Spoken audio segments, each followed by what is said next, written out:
안녕하세요. 물리선생님 김우진입니다. 오늘은 수소원자 스펙트럼에 대해서 좀 더 자세하게 살펴보도록 하겠습니다.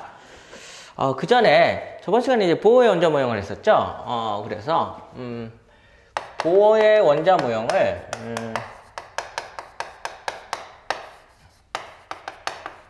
이제 고전역학적으로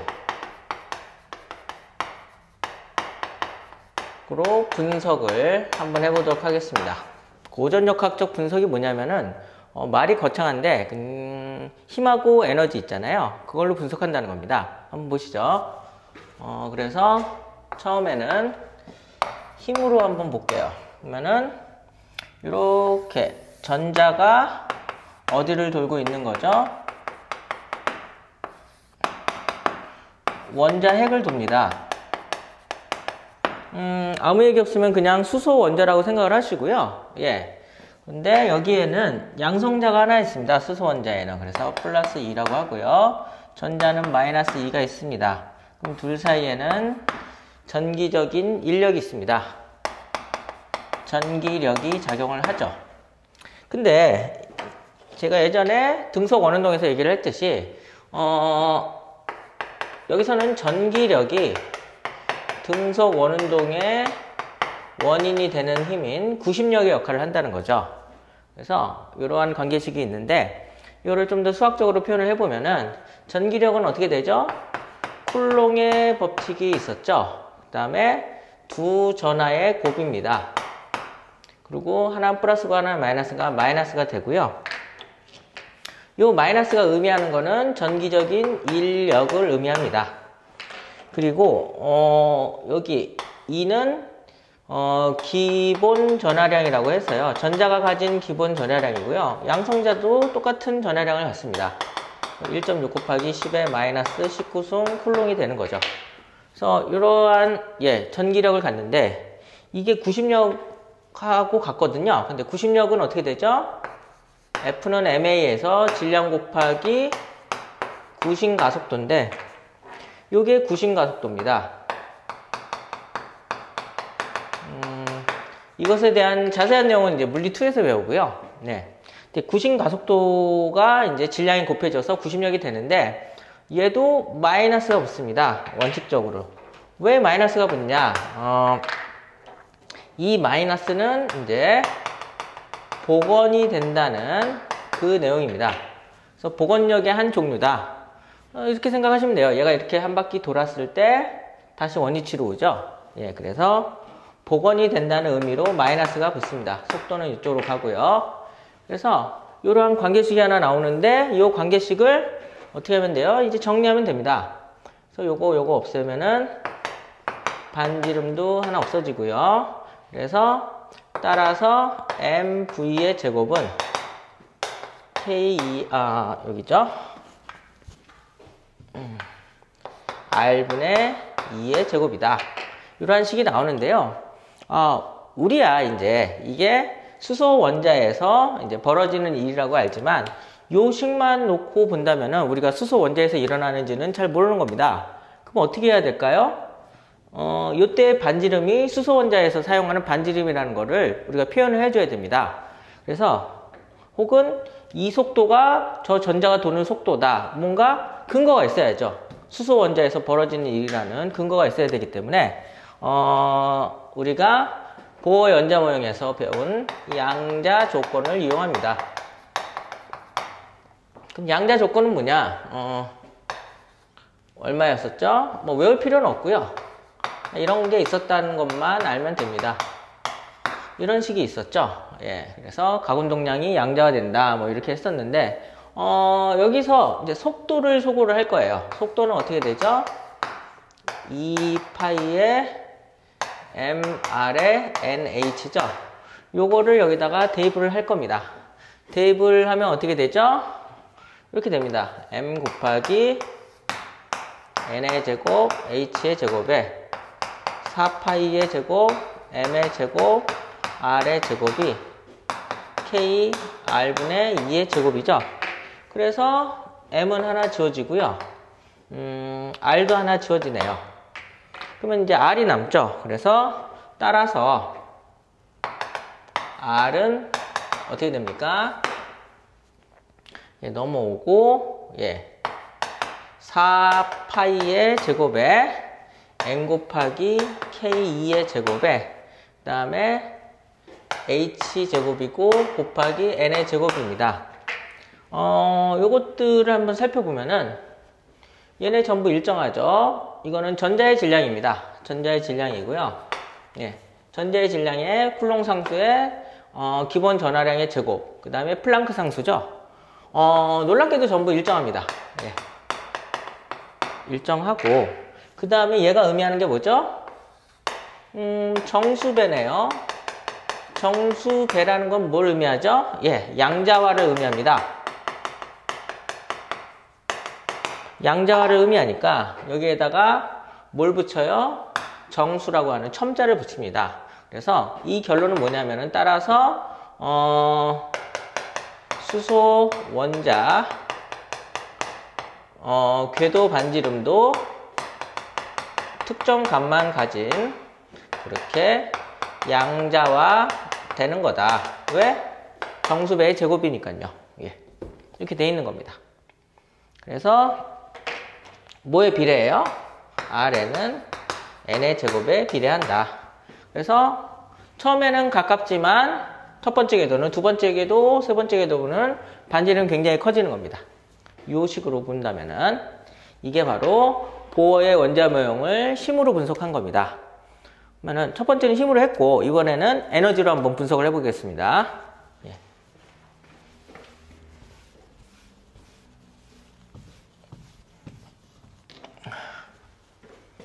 두 번째 에너지. 에너지는 다시 수소 원자를 이렇게 그리고요. 여기 전자가 있죠. 예, 그러면은 둘 사이는 또 R이고 얘가 이렇게 도는데 얘의 전체 역학적 에너지를 볼게요.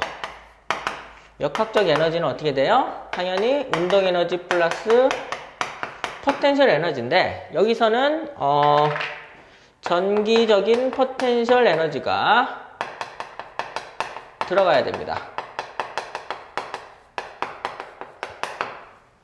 그러면은 얘는 뭐 우리가 쉽게 알 수 있죠. 2분의 1 mv의 제곱이라고 전자의 운동 에너지는 쉽게 구할 수가 있는데 전기적 포텐셜 에너지는 결과값이 이겁니다.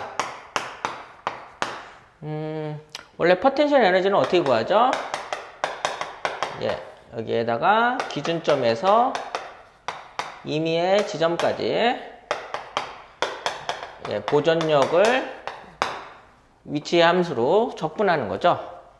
그거에 이제 마이너스 값을 붙인 게 이게 포텐셜 에너지인데요. 뭐 여기에다가 이걸 넣어서 예. 여기서는 기준점이라는 게 뭐였죠? 포텐셜 에너지가 0이 되는 지점이잖아요. 그래서 여기서는 무한대가 예, 0이 됩니다. 이 내용에 대해서는 물리투에서 자세하게 하고요. 여기서는 아 그렇구나 이런 게 있구나 이런 걸 보시면 되고요. 그래서 R까지 오고요. 여기가 마이너스 K R의 제곱에 2의 제곱. 예, 그 다음에 DR. 뭐, 이런 걸 적분한 결과가 뭐, 요거라고 보시면 됩니다. 여기서 그냥 간단하게 이렇게 보시면 될 것 같아요. 힘하고 변인데, 힘이 얼마예요? 마이너스 이거고, 변이가 그냥 R이라고 편하게 생각하셔도 되고 이렇게 해준 일이 포텐셜 에너지로 바뀐다. 뭐 이렇게 편하게 생각하셔도 될 것 같습니다. 뭐 이거 어디 가서 얘기하지 마시고요. 예. 그래서 어쨌든 이런 식이 하나 나와요. 중요한 건 얘입니다. 예. 얘가 나온다는 거죠. 근데 얘는 되게 신기하게요. 그런데 아까 뭐였죠? 전기력이 90력이라고 했었죠. 그러면은 요거 지워지고 요거 지워지니까 여기 지워집니다. 그래서 mv의 제곱 대신에 얘를 집어넣으면 어떻게 됩니까? 2는 2r분의 k2의 제곱 빼기 r분의 k2의 제곱이 돼요. 그래서 따라서 전체 역학적 에너지는 마이너스 2R분의 K2의 제곱이 돼서 어라? 음수네요. 음수가 의미하는 게 뭘까요? 구속되어 있다는 거죠. 여기서 도망을 못 가고요. 계속 도는 겁니다. 여기서. 계속 돌면서 구속되어 있는 겁니다. 뭐가요? 전자가요. 에너지적으로 봤을 때. 이렇게 되고요. 그래서 보통 이렇게 얘기를 합니다. 운동 에너지가 전기적 포텐셜 에너지랑 어떻게 돼요? 2대1이다. 절대값의 크기가. 지금 절반이죠? 여기서 절반이 되죠. 절대값의 크기가. 뭐 이런 내용은 뭐 물리투에서 또 언급을 하고요. 어쨌든 이렇습니다. 이런데 이제 이게 수소 원자에서 벌어지는 일인지를 증명하려면 어떻게 해야 되죠? R 값을 아까 구했던 R 값. 오, 지웠네요. 이런. 네. 다시 쓰면 어떻게 되죠? 여기가 4파이의 MK2의 제곱에 H의 제곱에 N의 제곱이죠. 요거를 여기다 대입을 할 겁니다. 대입을 하면 어떻게 돼요? 어우, 이게 싫어지네요. 예. 이렇게 되면은 2 곱하기 예. 이렇게 되고 예, MK2의 제곱에 K2의 제곱이니까 예, 따라서 2는 예, 이렇게 되고 마이너스는 살아있네요. H제곱은 남고 2파이의 제곱에 M의 K의 제곱 2의 4승에 예, N제곱분의 1이 되죠. 그럼 아까도 얘기했다시피 얘네는 전부 일정이에요. 얘네는 전부 일정합니다. 그래서 이 값이 얼마냐면은 요 값이 13.6 일렉트론 볼트예요. 그러면은 전자볼트라는 게 있는데요.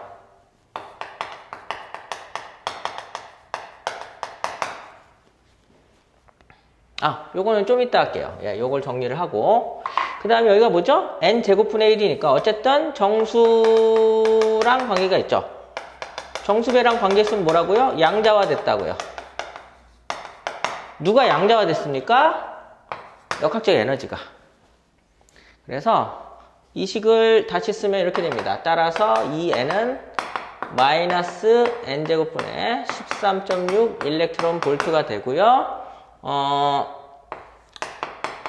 에너지가 양자화 됐다는 거죠. 어디서요? 수소 에너지, 수소가 가지는, 전자가 가지는 에너지가 양자화 됐다는 겁니다. 네, 이렇게 되고요. 전자볼트에 대해서 좀 얘기를 해볼까요?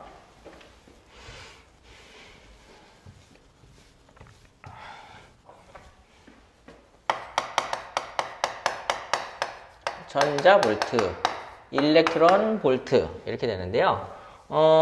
에너지의 단위입니다. 에너지 단위예요. 왜 에너지입니까? 여러분 전압 아세요? 전압? 전압의 원래 정의가 단위 전하당 전기적 포텐셜 에너지예요. 그래서 따라서 포텐셜 에너지는 QV라고 하고요. 얘가 이제 어쨌든 포텐셜 에너지도 단위로 보면 뭐가 돼요? 줄이잖아요. 그러면은 얘는 뭐예요? 쿨롱 곱하기 볼트도 뭐가 된다는 거예요? 줄이 될 수 있다는 거죠. 그럼 여기 보실까요? 1 전자볼트를 봅시다. 그럼 어떻게 돼요? 1.6 곱하기 전자의 기본 전하량이 아까 1.6 곱하기 10의 마이너스 19승 쿨롱이었고 얘는 1볼트입니다. 근데 쿨롱하고 볼트를 곱하면 뭐가 된다고요? 줄이 됩니다. 그래서 1.6 곱하기 10의 마이너스 19승 줄이고 어쨌든 에너지라는 거죠. 그래서 요 식을 다시 써보면은 마이너스 n의 제곱에 13.6 일렉트론 볼트고요. n이 1일 때는 에너지가 이렇게 된다는 겁니다. 13.6 일렉트론 볼트가 되고 n이 2가 될 때는 네, 마이너스 3.4가 돼요. 왜냐면 여기가 2의 제곱이 들어가서요. 뭐 그런 식으로 이제 쭉 나가다 보면은 n이 무한대가 되면 어떻게 돼요? 무한대에서는 에너지가 0이 된다는 거죠. 그래서 에너지는 점점 증가한다는 거죠. 뭐가? 양자수, 주양자수가 증가할수록 에너지는 증가한다는 거죠. 그래서 이런 그림을 그려볼까요?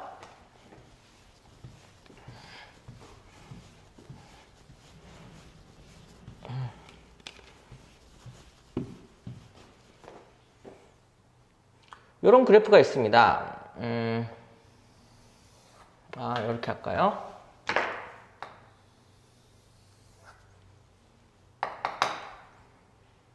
그래서 여기가 n이 1일 때 마이너스 13.6 일렉트론 볼트일 때, 네, 요때가 있고요.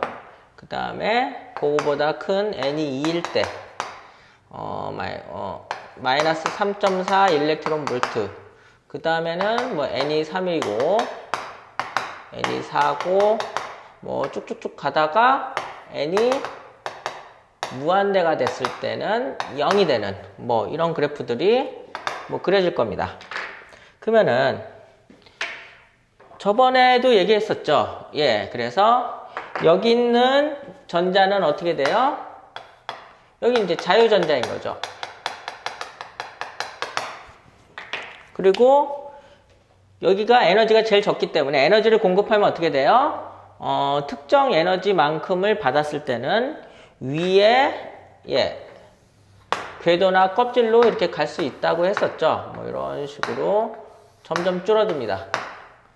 왜 줄어들죠? n의 제곱에 반비례하기 때문에. 그래서 이렇게 된 상태에서 이쪽 첫 번째가 수소 원자에서는 뭐라 그랬었죠? 자외선 계열이라고 그랬었죠. 이거를 라이먼이라고 했었고, 그래서 내려올 수 있는 게 뭐죠? 여기서 내려올 수도 있고 여기서 내려올 수도 있습니다. 뭐 당연히 여기서도 내려올 수 있겠죠. 이렇게 내려올 수 있는데 문제는 뭐냐면은 뭐죠? N2에서 N1으로 온 게 에너지가 최소입니다. 에너지가 최소예요. 그리고 N이 무한대에서 N1으로 온 게 에너지가 최대가 됩니다. 근데 에너지가 최대가 되는 건 다 아는데 이렇게 표현을 합니다. 진동수가 얘는 최소다. 얘는 진동수가 최대다. 그 다음에 얘는 파장이 최대다. 얘는 파장이 최소다. 뭐 이렇게 하죠. 그럼 왜 이런 일이 벌어지냐면은 원래 양자가 된 에너지는 플랑크 상수 곱하기 진동수였잖아요. 근데 이게 빛 에너지를 흡수하거나 방출하기 때문에 어떻게 되죠? 빛의 속도는 파장 곱하기 진동수입니다. 예. 그렇기 때문에 진동수 대신에 얘를 집어넣으면은 이렇게 되죠.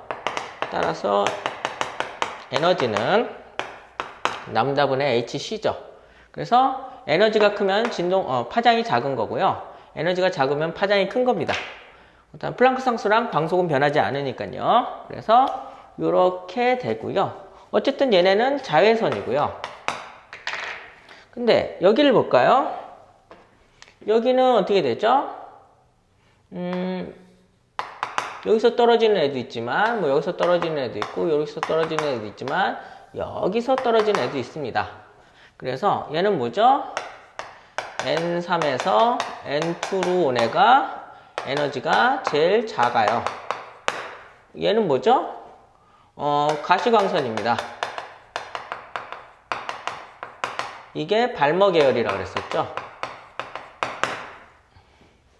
그러면 진동수가 제일 작고 파장이 가장 큰. 그 다음에 여기서 제일 큰 애는 누구죠? 무한대에서 N2로 온 거죠. 에너지가 제일 크고요. 진동수도 제일 크고, 그 다음에 파장은 가장 작죠. 예. 그래서 이렇게 내려온 애들은 얘네는 전부 뭐예요? 자외선이고 얘네는 전부 가시광선이고 뭐 여기로 내려오는 애들, 세 번째로 내려오는 애들은 전부 뭐예요? 적외선이 된다는 거죠. 이제 파신 계열이고 이렇게 된 상태에서 이제 시험에서는 이런 걸 많이 얘기를 하죠. 얘가 굉장히 에너지가 크잖아요.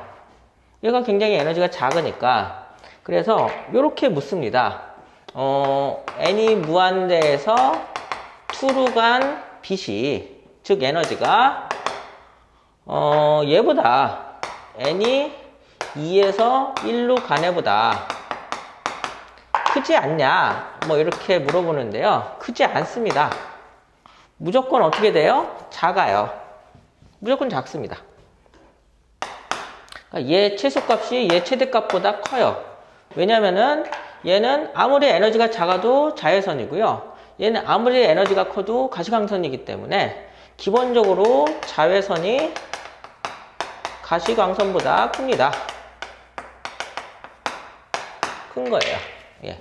그리고 요 에너지하고 요 에너지합은 요 에너지랑 같다. 뭐 이렇게 A, B, C 즉 요거랑 요게 같은데 뭐 그러면 진동수도 비슷하겠죠. 진동수도 비슷한데 이거를 파장으로 이제 치환해 가지고 여기 람다죠. 파장으로 해서 낚는 경우도 있습니다. 이건 틀려요. 요것만 맞고요. 그래서 뭐 이런 식으로 이제 다양하게 낼 수는 있는데 어렵지는 않습니다. 그래서 이런 걸 한번 보시면 되고요. 이제 마지막으로 이제 니드베리가 찾은 식을 한번 보겠습니다.